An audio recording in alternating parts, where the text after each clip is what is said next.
So you've done your production and now it is time for post-production or editing. So what we're doing here is we can fix stuff up. We can add sounds, we can make things louder and softer, we can shift things along in the timeline. There's all sorts of things that we can do in the edit. What I've got here is a screen that is the equivalent of the screen you saw over there, where it's outputting the 2 tracks that we're recording. On one of the tracks, if we click here, we'll hear what's on this track. You'll hear my voice interviewing somebody. On this track, we can hear my interviewee. Now I can control a few things just out over here on the left immediately. I can make my interviewee louder by using the volume slider over here. I can shift her in the left and right channel, but I wouldn't do that. I'll keep her in the middle. That's just underneath the volume. And I can do the same here if I want to increase my volume. Let's try the line there.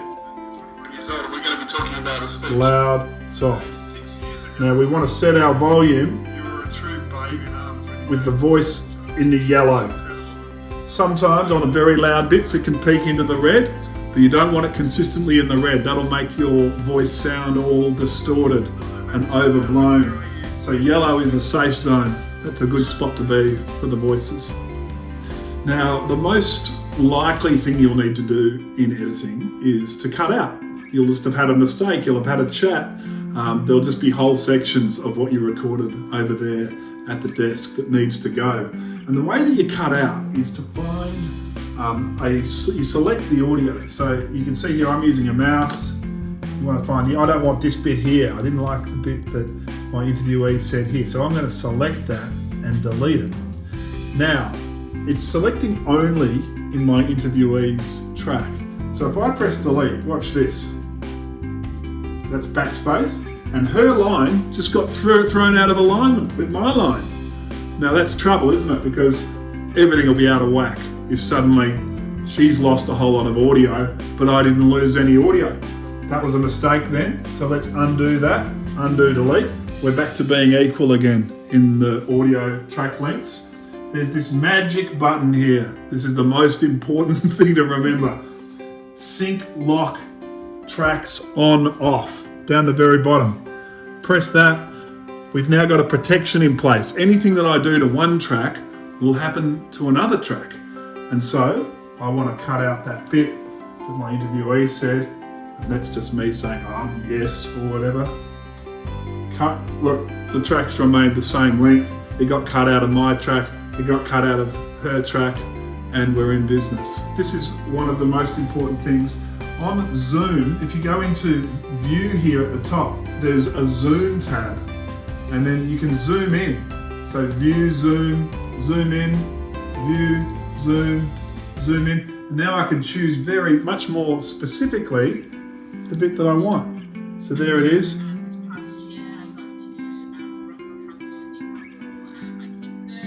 So, I just want to cut out that amount. I'm going to be even more precise. I'm going to zoom in more. I just want to get that bit there. And I can get it. I can even just cut out.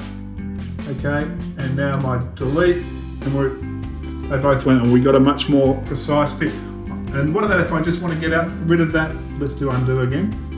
What if I want to get rid of just that cough there? It's zoom,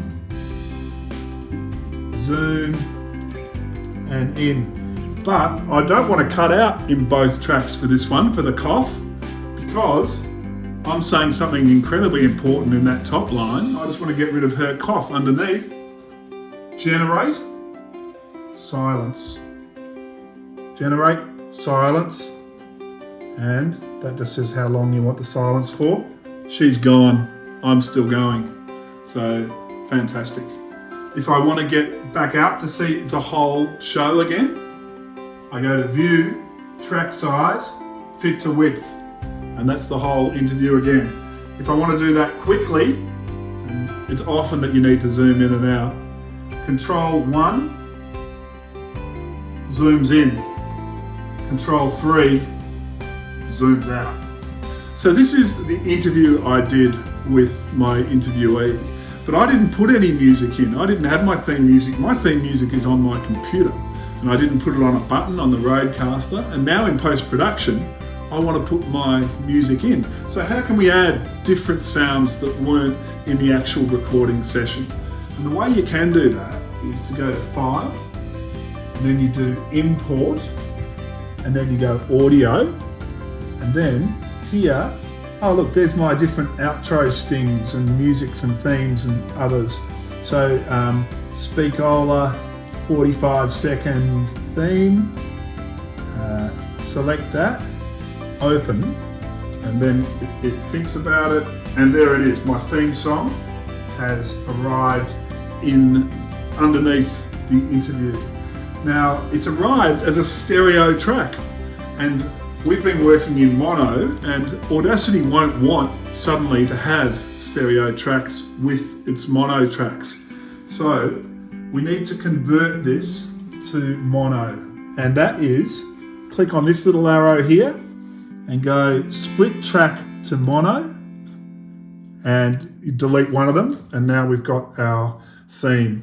So if you play that, you'll hear a bit of a mess. You'll hear my theme going and my voice going. It's possible though that you just want to hear the theme, and you press solo there, it's got rid of the other tracks, so we can't hear them anymore, and we've just got the theme music going. If you've got this going, if that's unmuted, you can also go to mute. Let's mute this one.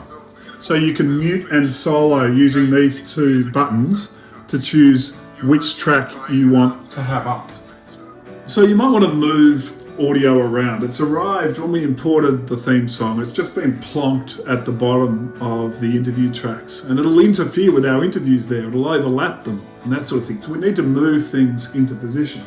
So the default position here, this sort of capital I, that's how you select audio. That's how we did our cutting and pasting. But now we want to move stuff. So let's pretend that I just imported a closing credits theme. So if we move that, look, everything's moving, because remember that button we pressed before, sync lock? That's still depressed.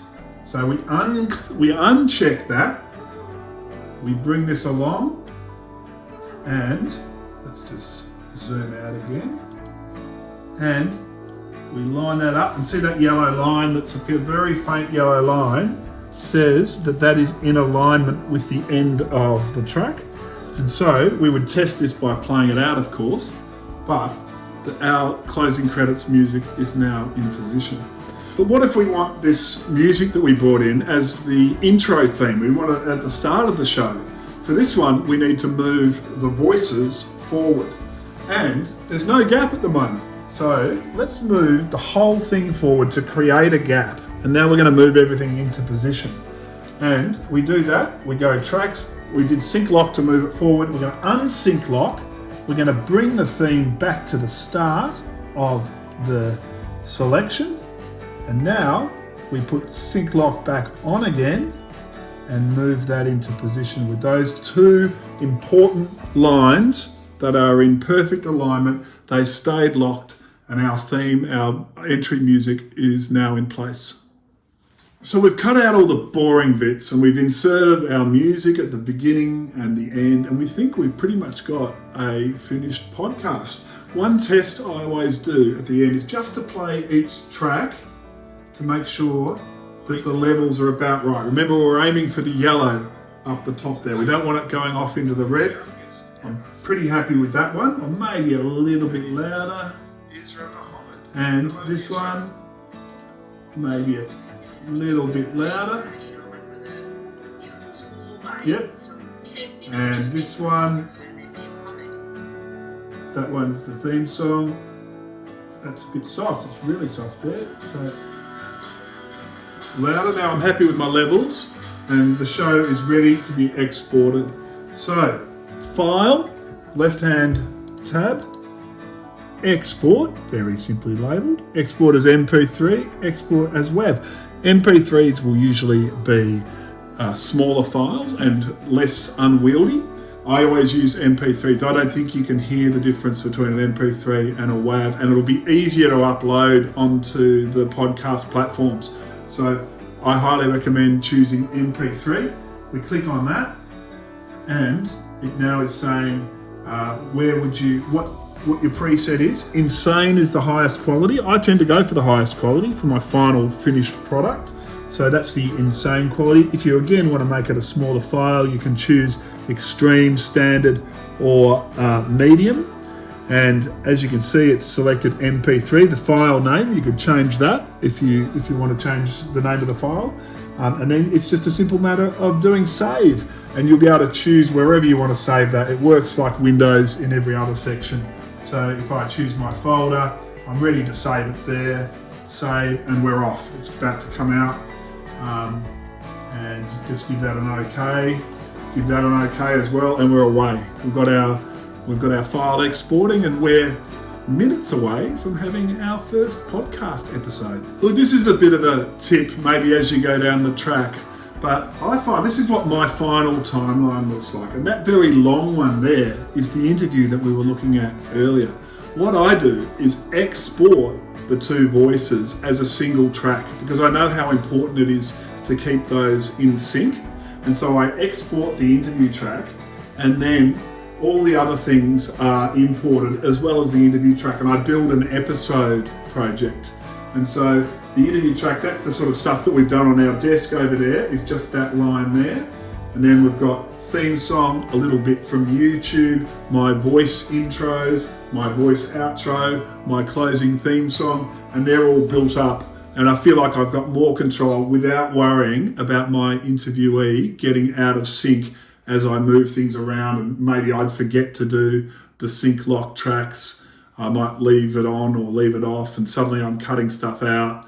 And so I really recommend that if you're getting into this a bit, save your work, the interview bit, export it, and then when you're working your final episode up, have that as a block, as an MP3 block.